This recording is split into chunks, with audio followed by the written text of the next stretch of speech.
Oh, guys, ang apalaya ni Dipa ko. Mga bills tayo. Yan ang sinasabi ko lagi kay Dipa. Good morning sa inyong lahat and welcome again sa ating panibagong vlog. Happy Saturday sa ating lahat, guys. Kumusta ang inyong mga Sabado? Nagising na ako mga 7:45. Alas 9 na dito. Si Dipak at si Johan, plano na silang pumunta agad doon sa kuhanan ng isda. Kasi tinawagan ni Dipak kung mayroon ng Chinese tilapia. Wala mang tilapia, kundi Chinese tilapia. Totoo kaya yun? Yung nabasa kong news na yung babae, kumain daw siya ng tilapia. Parang may bakterya siya nakuha doon sa tilapia na yun. Kasi siguro, hindi masyadong naluto yung tilapia. Kaya, parang may bakterya na unti-unti daw kinain yung mga paa niya. How true kaya yun, guys? Hindi kaya may sakit na yung babae, yung ganun ba? Parang, sa tagal kong kumakain ng tilapia, diba? Parang ngayon ko lang narinig ata yung ganun. Bakit nagkaganon? O baka nagkataon siya kung totoo man yun? Hindi natin masasabi. Sana maging okay na yung babae. Kasi buwan na sa baba, umuupo-upo. For sure, umiinom na ng kanyang tea. Oh, ito yung mga binili ni Dita ko. Sa wakas meron. Parang yung mic ko nabubunggo. Pasensya na kayo, guys. Nandito na kasi ako sa kusina. Naghihiwa-hiwa na ako ng mga pansahog namin. So, ito yung binili ni Dipak na Chinese tilapia. Bumili siya siguro ilang piraso yun ang binili niya. Kasi sabi ko, bumili siya ng 3 isda na malalaki. Ay, parang nagbabibrate yung tenga ko kasi may ugali talaga ako, guys. Na kinukulikot ko, kinukontrol ko na yung sarili ko na hindi ko makulikot itong tenga ko. Pero pag nagkulikot naman ako, guys, parang hindi naman ako natigil-tigil. Kaya parang nagbabibrate na naman yung tenga ko nito. Iiko-iko din siya dito kasi parang natusok. Pero infection. So, ito yung binili ni Dipak na isda dahil mag-iisda kami today. At saka, ay, bigaon mo si Johan. Ay, gawan ko pa pala ng si Johan, hindi ko alam kung unahin ko. Marunong yan si Johan, no? Magluto ng kanya. Welcome to Johan's Ramsey. Hala, anak, you wash first. Si Ramsey, idol niya si Ramsey. His idol is Rick Ramsey. Si Gordon Ramsay. Ayan. Ayan, gagawa si Johan, guys, ng kanyang scrambled egg. Tatangkad pag si Johan sa akin, guys. Good boy niya. May huli-huli boy yan.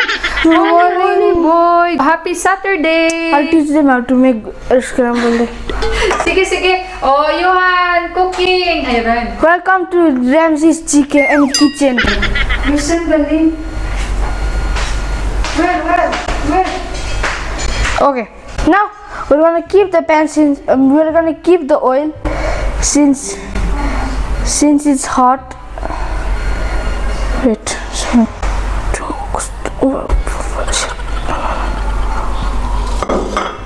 I think this is too much, but it's okay. Now you have to wait until the oil is fried. I don't know what to say, fried. Don't know. Now I'll get the oil. I mean get the egg, not the oil. You need stabilizer for cooking. Otherwise you can't survive. That is the plastic spatula, huh? This is spatula. I said stabilizer. This is not stabilizer. Stabilizer for camera, not to, I mistakenly said stabilizer. You look in the camera, This egg now will crack.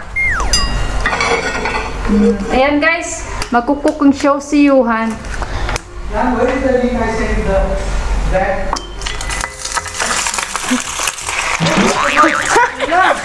Johan, slowly na-waste ng egg. Ay, naku si Johan. Guys, ala, don't waste naman the food, anak. Uy, pagkaba ba? I mistakenly. I already teach you. Yeah. Put na the other one. You crack, I don't know. You said you know. One time only. Ara na. You do like that. So guys, the cracking one gone wrong, but cooking will go fun. Just wait.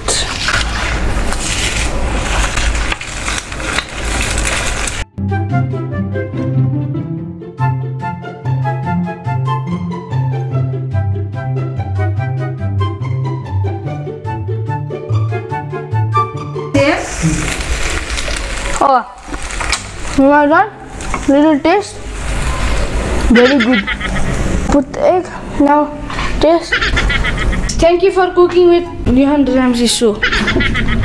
Enjoy your day. Enough na, you put it there na. Paborito. Ay nako guys, bloopers yung luto ni Johan.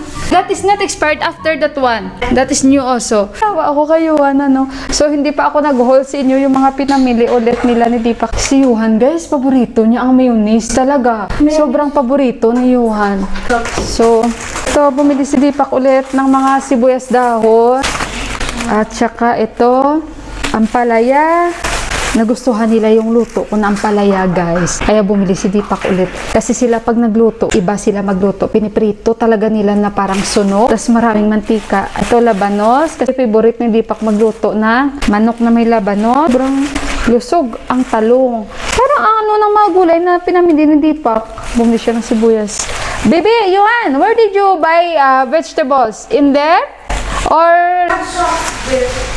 doon sila kaya parang iba. Kasi dito minsan hindi okay yung mga gulay. Na kami mga toothpaste. Bumili sila shampoo, toothbrush, toothpaste, chips, and tinapay. Yung pera ni Johan, guys, hindi pa siya nakapamili kasi sabay na lang kami. Hindi pa kami nakaalis, ano? Kasi isave mo na yun ni Johan. Guys, masala. Bumili si Deepak. Bumili siya ng cumin seeds. Ayan. Kung ano itong nabili nilang isda. Ito ba yung Chinese tilapia? Ito nga yung isda na paborito namin, yung Chinese tilapia. Ayun na, bumili pala si Deepak ng bigas. Guys, oh. How many pieces you buy, be? 3? Ay, 2. Pero siguro very big. Malalaki yan, guys. 20 kg yan. How much now that one, be? 3,500. Yan binibili namin, guys, kasi masarap ba? Ito lang. Fish. But, yan, akyat na yan si Yon. Bye-bye, anak! Nag-ayos si Deepak ng mga masala. Inaayos niya. Guys, kasi, diba, sabi ko sa inyo, tinatanong ako ng brother-in-law ko, diba, kung ano yung gusto kong anong gusto ko ipadala. Natawa ako, may nag-comment dyan na iPhone Pro, iPhone 15 Pro Max, tapos 1 terabyte. Sinabi ko kay Deepak, tahimik lang si Deepak, tawa lang si Deepak. Diyos ko guys, ako siguro walang hiya. Pero sa tingin ko kasi hindi ko naman kailangan yung mga ganyan, guys. Sa totoo lang, guys, yung mga vlogging camera ko, katulad yan ginagamit ko ngayon, hindi ko yan hinihingi sa brother-in-law ko, guys. Pero sinasabi lang ng brother-in-law ko, deserve mo, Mila, kasi marami ka ng subscribers. Hindi nga niya sinasabi na marami kang views, mga ganito, ganyan. Doesn't matter yan sa brother-in-law ko, guys. Ganyan siya. Hindi siya selfish na tao. Very thoughtful pa siya. Proud lang ako, guys, kaya sinishare ko sa inyo kasi may nag-comment dyan na yun nga ang hingin ko. Siguro kung walang hiya ako, total tinatanong lang naman din niya ako. Sasabihin ko, kaso hindi ko talaga ugali ba na maghingi-hingi sa kanila ba, guys, na ganyan, unless na tinatanong ako kagaya niyan. Pero kagaya na nga nito, na ayan, tinanong niya ako kung ano yung gusto ko, ganito, ganyan. Simple nga lang sa utak ko, guys, yung mga cream lang na ginagamit ko, yung mga Cetaphil, yan lang ang hingin ko. Wala na akong hingin pa na iba kasi ano man ang hingin ko, sabi ko kasi alam ko naman na kung hindi man ako magsabi o ano, kasi hindi man ako, guys, mahilig, guys, sa mga, alam niyo yun, damit-damit na galing doon, kasi hindi man ako yung paano ba yung masasabi, guys, parang wala man ako hingin, no, wala man ako hingin, kasi pag nandito naman yan sila, alam ko naman kasi, guys, no, na gumagastos din sila, nagtatrabaho din sila, naranasan din naman natin yun na somehow, guys, nakatikim din naman tayo na masasabi mong luxurious na buhay dahil ilang taon din naman tayo sa abroad. Ang mga relo ko nga, guys, nakita nyo ba ako nagsusuot ako ng mga relo pag nagbablog ako? Guys, marami akong relo, hindi ko sinusuot. So, wala na akong hingin sa kanila. Kung sa totoo lang, guys, ito lang makikita nyo sa akin. Yung iba, yung iba parang ang dami. Sa totoo lang, guys, ha, makikita nyo lang pag may mga pinupuntahan. Nising-sing nga, guys, tamad ako magsuot. Sa totoo lang, guys. Kaya maghihingi pa ako ng mga material na bagay. Guys, ang telepono ko na ito. Hindi man ako mahilig, guys, sa mga, alam niyo yun? Kung pwede nga lang, pindot-pindot lang, okay na ako. Yung mga gadgets ko na ginagamit pang vlog. Mapasalamat nga ako, guys, dahil nandyan sila, Kumbaga, wala, hindi ko yan hiningi sa aking brother-in-law. Kusa niya talagang binigay yun sa akin, guys. At saka na-touch talaga ako at na-surprise ako that time na dinalhan niya ako. At sinabi niya, kasi pag may ibibigay yan sa akin, sasabihin niya lang yan kay Deepak. Pero yung ako mismo magsasabi na, bilhan mo naman ako ng camera na ganito, bilhan mo naman ako ng mobile na ganito. Siyempre guys, iniisip ko rin, may asawa din sila, may anak din sila, nagtatrabaho din yun. Oo lang guys. Tapos kung si Deepak, iba na kasi ngayon ang buhay namin. Hindi na siya binata na kagaya noon na nung nasa ano pa siya, Norway pa siya. Ever since naman kasi guys yung brother-in-law ko, hindi yan guys selfish na tao yan. Talaga lang. Tapos pag nagbigay yon, ay sabihin ko sa inyo guys, kahit nung binata pa yan sa Norway pa lang yan, pinapadalahan kami Deepak, diba sinabi ko sa inyo. Pero ngayon kasi iba na. Kasi kung mahingi naman siya o may pabili siya doon, may ano, hindi naman yun 100% na walang bayad. Siyempre guys, no, may trabaho si Deepak, kaya kalahati bayad ni Deepak sa kanya. Hindi naman siya yung kuhanan lang namin. Maya din naman kami. Pero sa totoo lang, yung ginagamit ko, pang vlog ko, galing yan sa kanya, guys. Hindi ko yan kaya bilhin, katulad nitong ginagamit ko ngayon at yung camera ko na isa. Kasi ngayon, tinatanong niya ako kung ano yung gusto ko. So, sabi ni Deepak, ano ang gusto mo? So, nag-send na kami sa kanya yung stabilizer lang. Na kasi yung camera ko nabigay niya, hindi ko magamit-gamit pag lumabas kami kasi shaky siya masyado. So sabi ko kay Deepak, baka may features yan siya na hindi siya mag-shake. Hindi ko lang siya na ano na explore pa. Sabi ni Deepak, meron pero mas okay na yung gamitan mo talaga ng ano, yung parang gimbal siya na stabilizer. Hindi ko alam paano sabihin. So si Deepak yung namili. Kasi pag nawalan yung battery ito, magamit ko yung isa kong camera. So kaya ayun. Yun lang sinend namin. Tapos at kayuhan. Hindi na ako naghingi ng iba kasi nahiya ako. Wala man kasi yan dito guys, ano, at kung mayroon man yan dito, hindi namin yan, mahal dito masyado. Lampas 10,000 ang mga accessories lang. Kasi ako guys, nagsimula din ako sa pagbablog ko na matagal din ako na ang gamit ko lang talaga is mobile. And yung siguro nag-upgrade ako, yung deserve ko na talaga. Na mag-upgrade at yun nga sabi ng brother-in-law ko. Deserve mo Mila mag-upgrade. Sabi niya, so kaya binilhan kita. Hindi ko yan hiningi guys, kaya na-surprise ako sa presyo. Color ba nung tiningnan ko, kaya nahihiya ako. Yung bigay niya sa akin na camera. Sinishare ko lang dahil kailangan kong i-share kasi proud ako. Proud ako at nagpapasalamat ako. Yun lang guys. Kung gusto ko lang maghingi ng mga iPhone guys.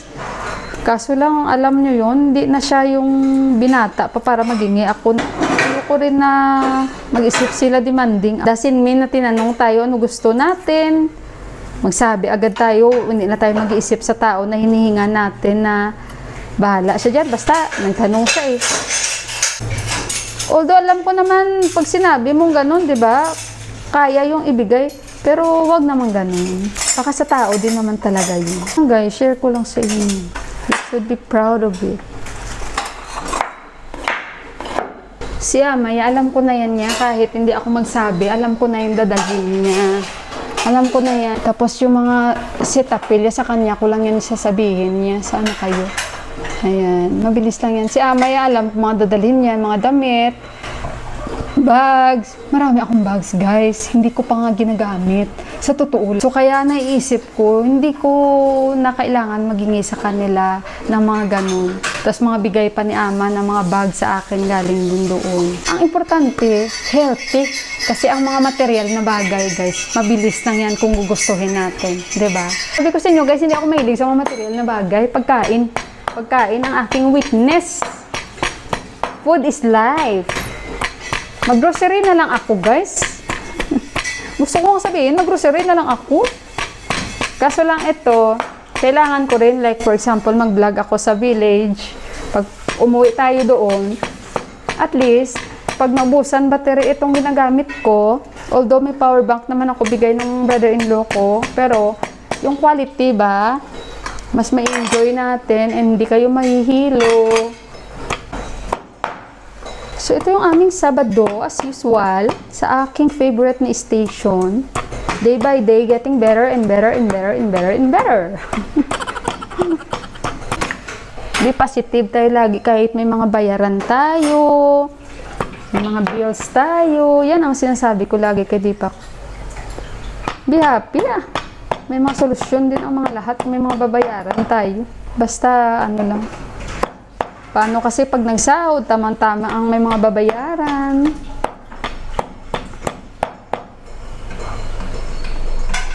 Fight, fight, fight. Ah, ganyan talaga ang buhay. Laban-laban. Alangan palaliman mo yan. Importante nakakain tayo sa isang araw 3 beses. Diba? Diba? Kikita niyo ba ako? Ayan.